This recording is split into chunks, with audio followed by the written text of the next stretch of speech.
എല്ലാവർക്കും നമസ്കാരം. ബേബീസ് ബ്ലോഗിലേക്ക് എല്ലാവർക്കും സ്വാഗതം. ഇന്നിപ്പോൾ ഞാൻ ചെയ്യണത് നമ്മുടെ വീട്ടിൽ എന്തെല്ലാം ഉണ്ടെന്നുള്ളതാണ്. ഇന്നത് ഞാൻ രാവിലെ തന്നെ ഗ്രീൻ പീസിനുള്ളതാണ് കേട്ടോ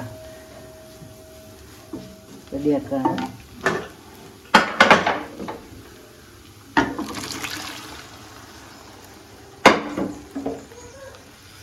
രാവിലെ തന്നെ ബ്ലഡെല്ലാം ടെസ്റ്റ് ചെയ്യാൻ പോയി.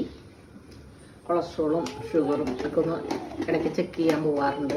അങ്ങനെ ചെക്ക് ചെയ്ത് കഴിഞ്ഞ് വന്ന് ഇനിയിപ്പോൾ അടുത്ത ടെസ്റ്റിന് പോകുന്നതിന് മുമ്പ് അടുത്ത പ്രാവശ്യം ഒരു 1.5 മണിക്കൂർ കഴിയുമ്പോൾ നമ്മൾ ബ്ലഡ് ടെസ്റ്റ് ചെയ്യാനായിട്ട് പോകണം. അപ്പം അതിന് മുമ്പ് ആഹാരം കഴിച്ചിട്ട് വേണം പോകാൻ. അതാണ് ധൃതി പിടിച്ച് ചെയ്യണത്. ഞാൻ കുറച്ച് തേങ്ങാപ്പാൽ ഒഴിക്കാറുണ്ട്. അപ്പോൾ നമ്മുടെ ഗ്രീൻ പീസ് കറി റെഡിയായി. ഇനി പുട്ടിന് വെച്ചേക്കണതാണ്. അപ്പോൾ പുട്ടിന് പൊടി ഞാൻ തന്നെ ഇവിടെ നമ്മൾ അരി മേടിച്ച് പൊടിപ്പിച്ച് മില്ലിൽ കൊടുത്ത് പൊടിപ്പിച്ച് വറുത്ത് വയ്ക്കുകയാണ് പതിവ്. പുറത്തുനിന്ന് പുട്ടുപൊടിയായിട്ട് മേടിക്കാറില്ല. അതുമാതിരി മഞ്ഞൾപ്പൊടി മുളക് പൊടി എല്ലാം കഴുകി ഉണക്കി എൻ്റെ ചേച്ചിയുടെ വീട്ടിൽ കഴുകി ഉണക്കി പൊടിപ്പിക്കുകയാണ്. അപ്പോൾ അവിടെ നിന്നാണ് അങ്ങനെ.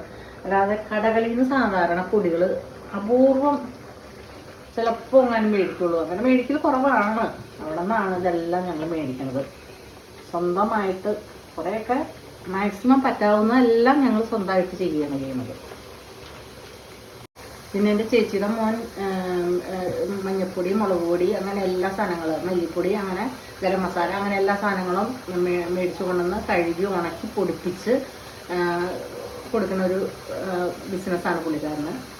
അപ്പോൾ ഇനിയിപ്പോൾ ഞാൻ കാണിച്ചു തരാം. അപ്പോൾ എന്തെങ്കിലും ആവശ്യമുണ്ടെങ്കിൽ പറഞ്ഞു കഴിഞ്ഞാൽ സാമ്പാർ പൊടിയൊക്കെ നമ്മുടെ വീട്ടിൽ ഉണ്ടാക്കുന്നതാണ്. അപ്പോൾ പലരും വന്ന് മേടിക്കുന്നുണ്ട്. നല്ല ടേസ്റ്റുമാണ്. അപ്പോൾ പുറത്തേക്കൊക്കെ അയച്ച് കൊടുക്കുന്നുണ്ട്.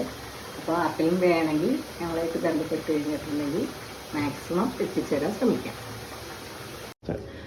ഇപ്പം ഞാൻ ഇങ്ങനത്തെയാണ് ഉപയോഗിക്കുന്നത്. പണ്ട് ചിരട്ട കൊണ്ടുള്ളത് തന്നെയാണ് ഉപയോഗിച്ചുകൊണ്ടിരുന്നത്. പിന്നെ അത് കഴിഞ്ഞിട്ട് ചിരട്ടയൊന്നും എടുക്കാറില്ല. ഇത് വന്ന പിന്നെ ഇതാണ്.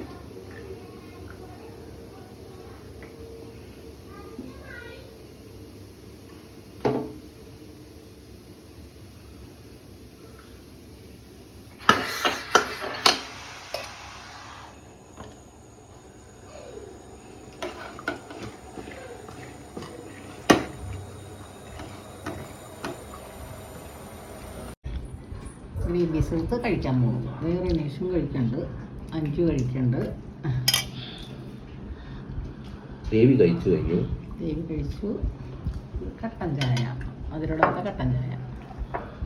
ഷുഗറൊന്നുമില്ല, എന്നാലും